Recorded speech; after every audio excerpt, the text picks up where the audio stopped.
All right, let's do this. Mr. Marsh here. Welcome to this third part of private debt.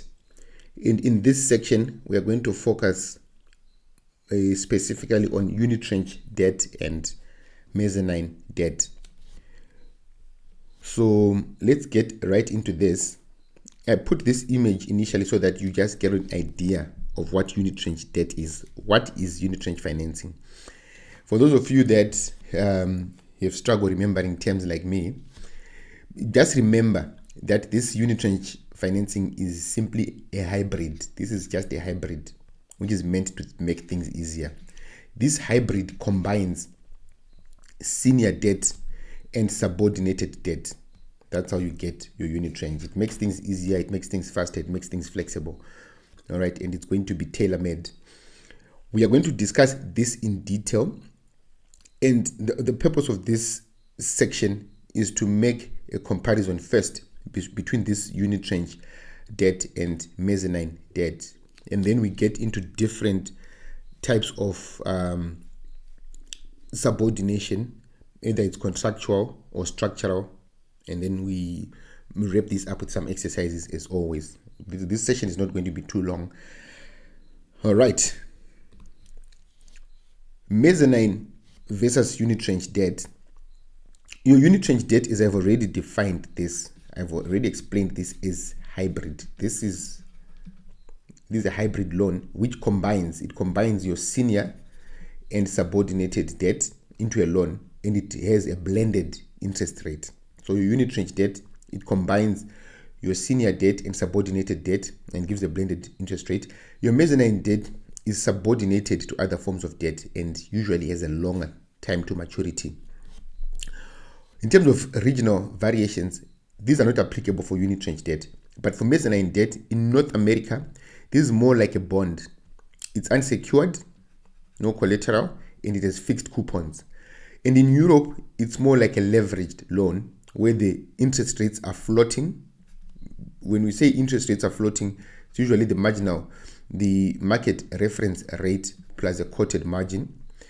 Often they are second lien, which means they come subordinated to other types of loans. They are second lien or subordinated claims. All right. So that's the difference in regional variations. In America, they are more like bonds with the unsecured with fixed coupons, but in Europe, in North America, they are more like bonds, unsecured, and in Europe, they are floating rate notes like we have with leveraged loans. Okay, and they are subordinated as well.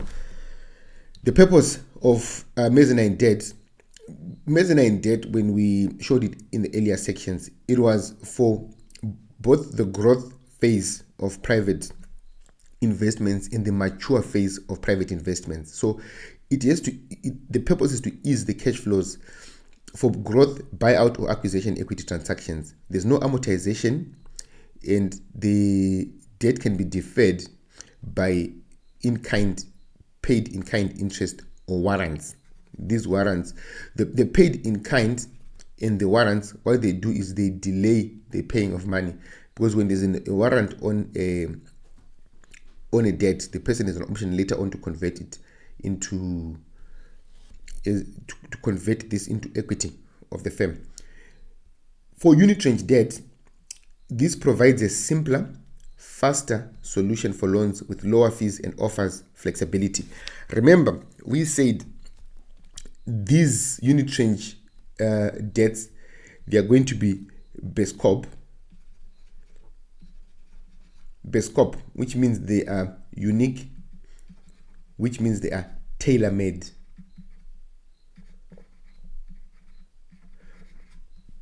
In short, what we are basically saying is they are not standardized.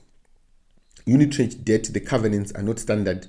They are tailor-made. They have specific agreements that they get into, and these are not standard, hence they are flexible. It's simpler because you are combining these two into one. So by combining these two, instead of having two separate debt instruments, having the senior debt that you manage separately with the subordinated debt, they've been put together, which makes things easier. So it makes it simpler and it makes it faster, and also it lowers the fees because you are now dealing with one particular debt instrument.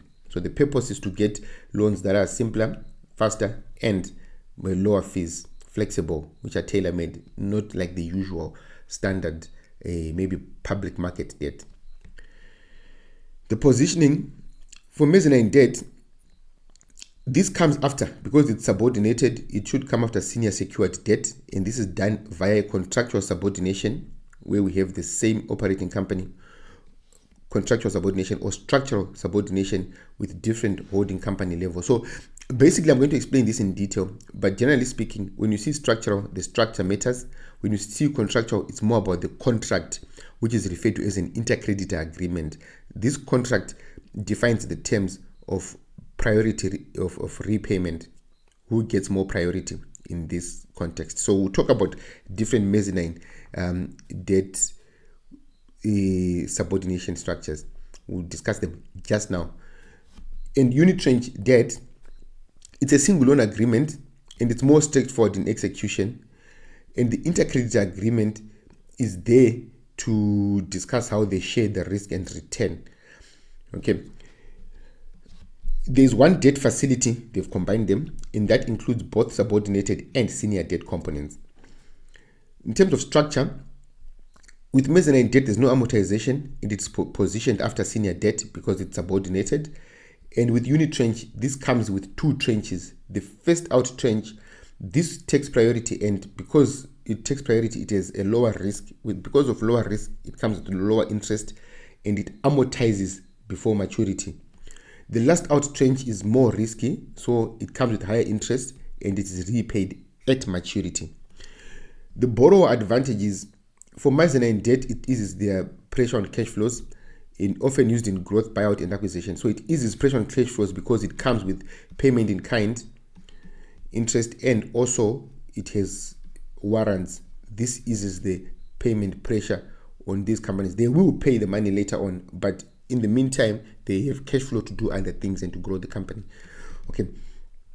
And for the unitranche debt, it's simpler to execute, it's lower fees, and it's flexible. The challenge is for mezzanine debt, it is a higher cost, it is a complex structure, and it has limited availability for smaller firms. Smaller firms do not usually have access to mezzanine debt, and the potential for dilution. Remember, mezzanine debt, part of it is the high yield bonds. And these high yield bonds, they come with a call option. Okay, they come with call options, and also part of the bonds that you have are convertible. You can have convertible bonds, and these convertible bonds can have an option to switch to equity, or they can come with warrants. Both of these, the warrants and the options, they give the holder an option, a right, but not an obligation to convert to equity if they so desire. So if the value of the firm keeps going up, they will convert, and it dilutes the shares of the company. The challenges with unitranche debt is that it's complex because there are no standard terms. Remember, we said it's bespoke, it's unique, it's tailor-made, and there's legal uncertainty with unitranche debt in terms of distress or bankruptcy situations. Both of these are growing in usage. With mezzanine debt, it's usually used in growth companies and buyout as well as acquisitions. With hybrid, these were usually used by small and medium firms, but now even large private firms are now using unitranche debt, which combines senior and subordinated debt. Contractual, the mezzanine contractual subordination, like I said, when you see the word contractual, remember the contract. This is going to be important. Okay, so I put this visual so that and use these terms so you don't forget. It's easy to forget a lot of these things when you're in the exam, and you easily get confused with contractual and structural. But contractual, this makes things easier when you see the word contract.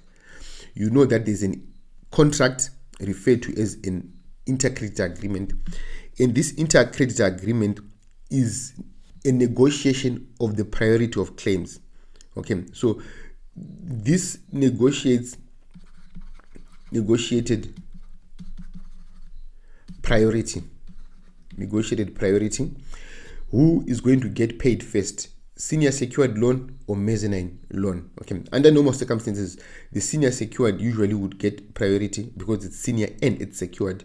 But in this instance, this priority of claim is negotiated prior in this inter-creditor agreement. Contractual, unlike structure, the structure does not matter. Okay, the structure of the company does not matter. Both the mezzanine loan and the senior secured loan are going to be at the same company level. Okay, they're going to be at the same company level. So all the lenders are at the same company level, the operating company, and they sign a contract, the inter-creditor agreement, that says if there's not enough money, who is going to get money first? After that money person gets their money, the other one is going to get their money later on. Okay, and this, like I mentioned earlier, is negotiating the priority. All right, that's with contractual. The structure doesn't matter. All these loans are at the same company level, the operating company, and they just agree prior that who gets priority in terms of payments. The next one is the structural, and again you come back to the word structure. In this instance, the structure of the firm is going to matter. The structure of the firm is going to matter.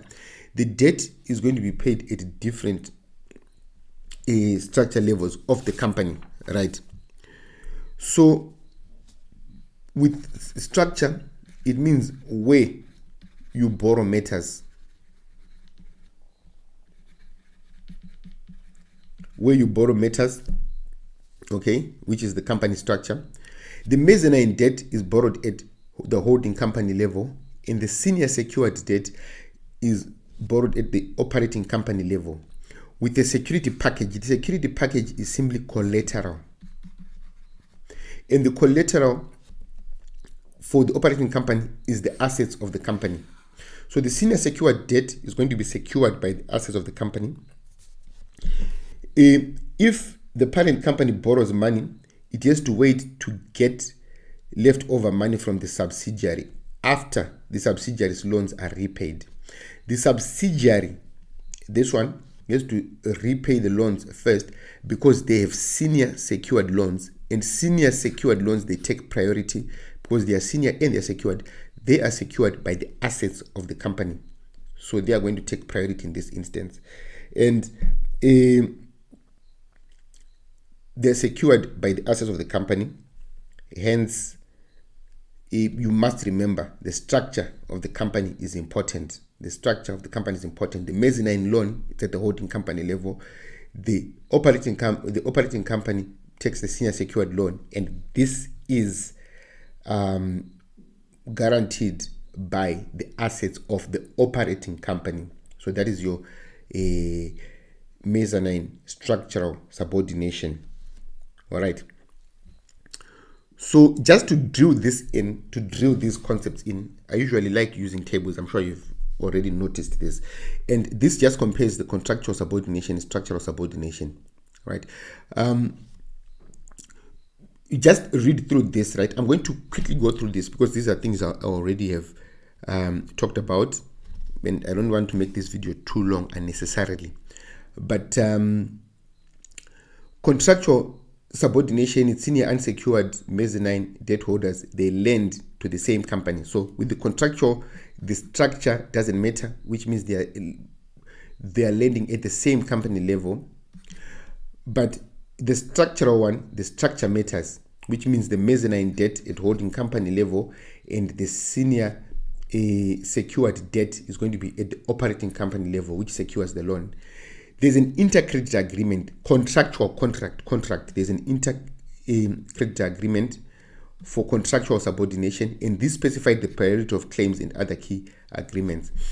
The structural subordination, because it's not contractual, hence no intercreditor agreement for the holding company lenders, because they do not directly lend to the operating company. The claim type, this for contractual subordination, the operating company lenders have a direct claim against the operating assets. But for structural subordination, the holding company lenders only have an equity claim to the operating assets because they are the owners of the company, part owners. They own stake in a company. Priority of claims, these are for contractual subordination, they are clearly defined in the intercreditor agreement. And for structural subordination, this is going to be more ambiguous, but with structural, you would find that the senior secured debt is the one that would take priority because it's going to be secured by the assets of the operating company. And then the mezzanine debt is going to come after. The impact of equity issuance. If new equity like preferred shares are issued by the operating company, this is going to rank ahead of common stock. That's the same with the holding company. If holding company lenders, they may be affected if the operating company is also issued preferred stock, which ranks above common stock. The satisfaction of claims, the mezzanine debt claims are satisfied after senior secured claims. So senior secured claims always take precedence, but however, in a contractual subordination, this has to be agreed in an intercreditor agreement prior to the signing of the loan. But in the structural subordination, the debt for the company, holding company, is only satisfied after the senior secured claims of the operating company are satisfied. So this table just clarifying the two diagrams that I spoke about.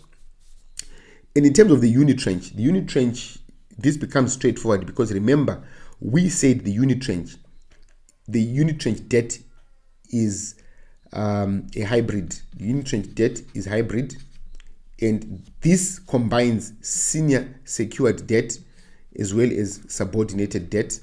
This is done to make things easier because they now have one particular interest rate in one particular asset. They have more debt in one asset, which is easier to manage, which is flexible. It's flexible because it's tailor-made, bespoke or tailor-made, and it's going to be cheaper, so less cost, because you have put two into one instrument and then it's managed all at once, hence it's going to cost you less. That's the unitranche debt.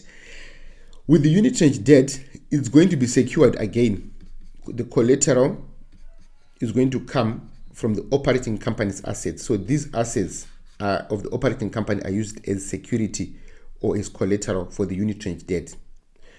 The priority of claims in the unitranche debt is going to be determined by the intercreditor agreement. So there's an agreement also among lenders on the priority of claims. Then they are going to be agreed in the intercreditor agreement. Okay. All right. Let's wrap this by quickly explaining again the unitranche debt for the last time so that it sticks with you. This is a simplified hybrid. It's meant to make things easier. It combines senior and subordinated debt, and so because it merges these two, it has a blended interest rate, and so this becomes a simpler alternative to more complex debt structures. Okay, so it's a hybrid loan. Basically, that's what a unitranche debt is. The intercreditor agreement is going to specify or agree on the risk return sharing and also the priority of claims. That's the intercreditor agreement. The tranches, this may include the first out, which is less risk. Less risk means lower interest rate, and these are amortized earlier. And then the last out subordinated tranche, this is a higher rate because it's high risk. It's higher risk, and this will be outstanding until maturity. The benefits to the borrower is that they get a single loan, faster execution, and lower fees, and it's also bespoke, tailor-made. Okay. Flexibility and risk. These are non-standard, tailor-made, and allow flexibility to create but they create uncertainty. Just remember, with unitranche debt, there's a lot of uncertainty during financial distress or bankruptcy. It's being widely adopted now. Usually it was for small firms, but now it's being used by larger firms. let's look at this simple example. I want you to read through this, right? The question is, let's read through the question here. Calculate its expected annual interest savings under the third versus second scenario. So we are looking at the second scenario versus the third scenario. Focus on the initial period before any principal is paid back and assume a flat yield curve. So you are only focusing on the initial period and we are assuming a flat yield curve. Let's look at scenario 2. So for scenario 2, the amount of money that is going to be paid is going to be the initial annual interest expense for the scenario 2 is going to be the 500 million. Scenario 2, it's 300 plus 200. You're going to get 500 million. Okay. And then this is multiplied by, for 300 million, it's 9%. So it's 300 million over a total of 5, 3 plus 2. The proportion, it's 9%. Plus, for the 200 million, it's again 2 over 5 multiplied by, you add, because remember, for the 200 million, the leveraged loan is with the initial yield of the market reference rate plus the quoted margin of 2.75. So the market reference is given as 4.4% plus the quoted margin of 2.75%. Okay. So basically for scenario 2 is 500 multiplied by 0.6 times 9% plus 0.4 times 7.15%. If you multiply this, punch these numbers in your calculator, you must get 41,300,000. And then for scenario 3, this one, you have 100 million and 400 million. Again, if you add this is 500 million. Then you multiply this by, for the 100 million, it's 1 over 5. And the interest for that, it's 1 over 5. And then the interest, so initial private raise third option, namely a long 100 million debt tranche privately placed with the latest vintage fund, and the 400 million with senior secured debt of 2.9. So this is going to be 1 over 5 multiplied by 0.2, which is multiplied by 10%.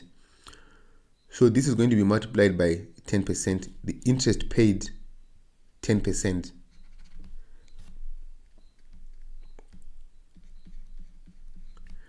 And then we add 4 over 5 multiplied by the interest of 2.9 plus the market reference rate. If you add these two, you must get 7.3. You're going to add your market reference of 4.4 plus 2.9%. Then you're going to have 500 million multiplied by 0.2 times 10% plus 0.8 multiplied by, this becomes 7.3%. If you add this, you're going to get 39,200,000. Okay, so this is 39,200,000, 41,300,000. So what you see is that under scenario 3, you actually going to get to save a lot of money, because scenario 3 is 39, scenario 2 is 41. So scenario 3 saves you 41,300,000 minus 39,200,000. So under scenario 3, you're going to save 2,100,000. Okay. Discuss 2 possible mezzanine structure changes that Everton might propose other than size and tenure to reduce the near-term interest burden and the expected effect on overall financing. So this is very simple, and you must just always remember this. I think we spoke about this repeatedly. There are two things that we referred to. The first one was the payment in kind, okay, and then the second one was the warrants. These are the two things that we said. The payment will happen later on, but in the near term, this is going to reduce the burden of financing in the beginning. Your payment in kind, this involves investors foregoing several years of interest payments in exchange for an equivalent increase in debt principal. So they increase debt principal, but they forego initial payments in the earlier years, but this has to be paid later on. And with warrants also, this also with warrants, remember, warrants is when you have a right but not an obligation to change your debt into equity at a later date. So when they include warrants, right, this will reduce the fixed debt coupon, but later on this might be switched to equity. So this might cost in the future, but for now it reduces the near-term interest debt burden. So the payment in kind and the warrants, these two are going to reduce the near-term interest. Okay, and then let's wrap it up by looking at these particular questions. Let's wrap it up. Question number 1. Identify and explain the seniority feature common between the mezzanine and unitranche debt, and discuss how this feature also differs between the two types of debt. Okay, so a seniority feature, remember, seniority just means is the senior secured, is it senior unsecured, is it subordinated, and so forth. A feature that is similar between the mezzanine debt and the unitranche debt, both of them, they are subordinated. Both are subordinated, right? They're subordinated. But you remember that the unitranche now goes further to combine the senior secured and the subordinated, right? So they are both subordinated, yes, but the unitranche, you actually have a hybrid. That is going to combine subordinated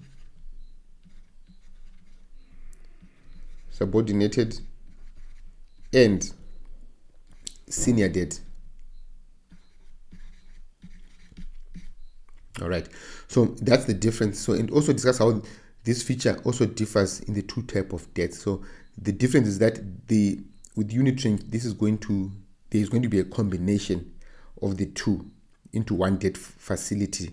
Okay, but with mezzanine, it's simply the subordinated debt. It's not a combination. It's not a hybrid. The mezzanine is not a hybrid. It's just subordinated. But here, there are two of them. All right, so you explain that briefly. Number 2, in structural subordination, so remember, the structure matters. So you have to make sure that you know that the structure matters. And remember, the structure, it goes from shareholders. That's the structure, the shareholders. And then from shareholders, it goes to the holding company. And then it goes to the operating company. Then the operating company secures with its assets. Because you know that these assets secure the loans, this operating company should then take the senior secured debt, right? Senior secured, which therefore means, because the structure matters, the holding company is going to take the mezzanine debt.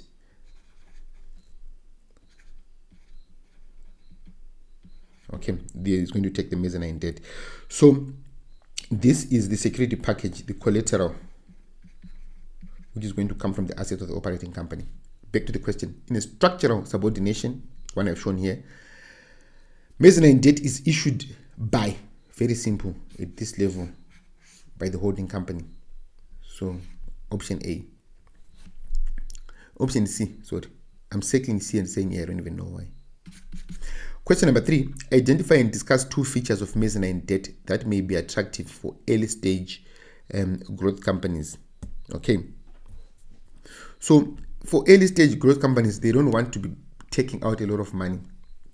They want to save their money, which means 1, a payment in kind feature is going to be attractive to early stage companies because they want to limit cash outflows.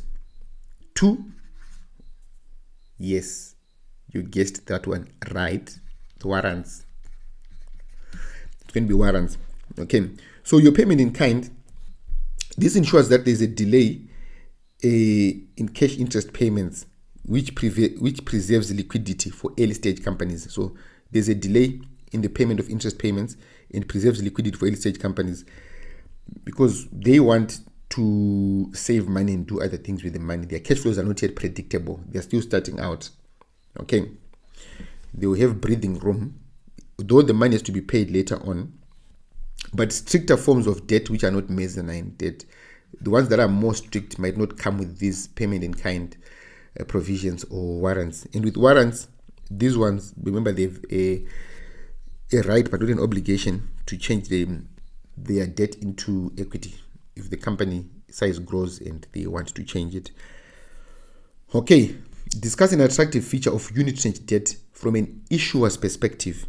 Okay, so from an issuer's perspective, they're issuing one hybrid loan. So they issue one loan.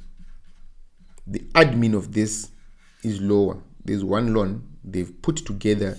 Remember, it's a hybrid, which has put together both the subordinated debt and the senior debt, senior secured debt. So from the one issuing the loan, it means you have one loan agreement, and this loan agreement makes things quicker. This can be executed quicker, and this is going to be done at lower fees.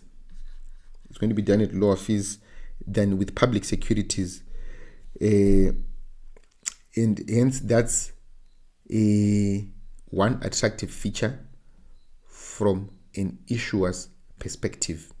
Okay, so this marks the end of this section where we focused mainly on mezzanine debt and unitranche debt. I hope by now, since we've been repeating some of the things, you now understand this part of private debt.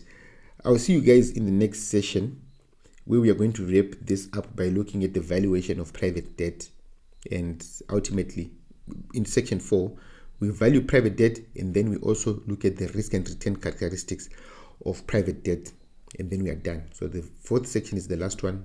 We do some exercises, then we move on to, I think it's special situations. But for now, practice. Mr. Mash is out. Enjoy private debt. Peace.